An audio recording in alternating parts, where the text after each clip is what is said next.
سورۃ الاعلیٰ، بسم اللہ الرحمن الرحیم۔ نبی صلی اللہ علیہ وسلم یہ سورت عیدوں میں اور جمعے کی نماز میں اور وتر کی نماز میں پڑھا کرتے تھے۔ سبح اسم ربک الاعلیٰ الذی خلق فسوی والذی قدر فہدی والذی اخرج المرعی فجعلہ غثاء احوی سنقرئک فلا تنسى الا ما شاء اللہ۔ اے نبی صلی اللہ علیہ وسلم، اپنے رب برتر کے نام کی تسبیح بیان کیجئے، پاکی بیان کیجئے، جس نے پیدا کیا اور تناسب قائم کیا، یعنی پورا بیلنس کے ساتھ، اعتدال اور پورے توازن کے ساتھ، جس نے تقدیر بنائی، پھر راہ دکھائی، جس نے نباتات اگائیں، پھر ان کو سیاہ کوڑا کرکٹ بنا دیا۔ یہ سب اسی کے قدرت کے کام ہیں، اسی کی طاقت ہے۔ جس رب نے یہ سب کچھ کیا، اسی رب نے قرآن بھیجا۔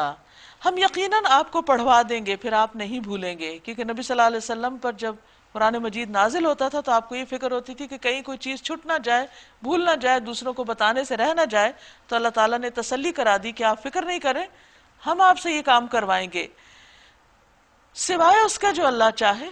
جو اللہ چاہے وہ پھر اللہ کی اپنی مرضی کہ کیا پہنچانا چاہتا ہے بندوں کو اور کیا نہیں۔ وہ ظاہر کو بھی جانتا ہے اور جو کچھ پوشیدہ ہے اس کو بھی جانتا ہے۔ وَنُيَسِّرُكَ لِلْيُسْرَى فَذَكِّرْ إِن نَّفَعَتِ الذِّكْرَى سَيَذَّكَّرُ مَن يَخْشَىٰ وَيَتَجَنَّبُهَا الْأَشْقَى الَّذِي يَصْلَى النَّارَ الْكُبْرَىٰ ثُمَّ لَا يَمُوتُ فِيهَا وَلَا يَحْيَىٰ۔ اور ہم تمہیں آسان طریقے کی سہولت دیتے ہیں، لہٰذا آپ نصیحت کیجئے اگر نصیحت نفع مند ہو۔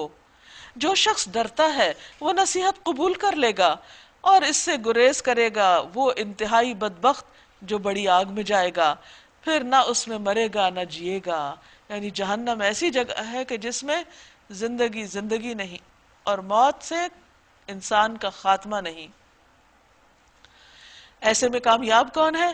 قد افلح من تزکا وذکر اسم ربہ فصلی۔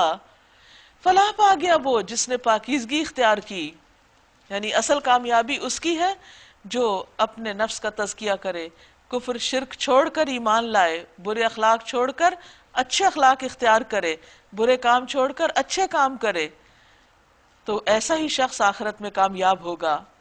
اور اپنے رب کا نام یاد کیا، اس کا ذکر کرتا رہا، پھر نماز پڑھی، یعنی نماز کامیابی کی علامت ہے، اسی لیے اذان میں کہا جاتا ہے حی علی الصلاح حی علی الفلاح، نماز کی طرف آؤ، کامیابی کی طرف آؤ۔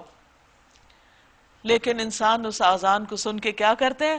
بل تؤثرون الحیات الدنیا، بلکہ تم دنیا کی زندگی کو ترجیح دیتے ہو، اس وقت دنیا کے کام تمہاری پرائرٹی ہوتے ہیں، نماز کو ڈیلے کر دیتے ہو، بھلا دیتے ہو، چھوڑ دیتے ہو، پھر کامیابی کہاں سے ہوگی؟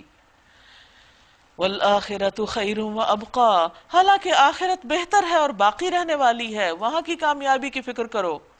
إِنَّ هَذَا لَفِي الصُّحُفِ الْأُولَىٰ صحف ابراہیم و موسیٰ، یہی بات پہلے آئے ہوئے صحیفوں میں بھی کہی گئی، یعنی یہ کوئی نئی تعلیم نہیں، بلکہ شروع سے اللہ تعالیٰ نے انسان کو انہی باتوں کی تعلیم دی۔ کون سے صحیفے؟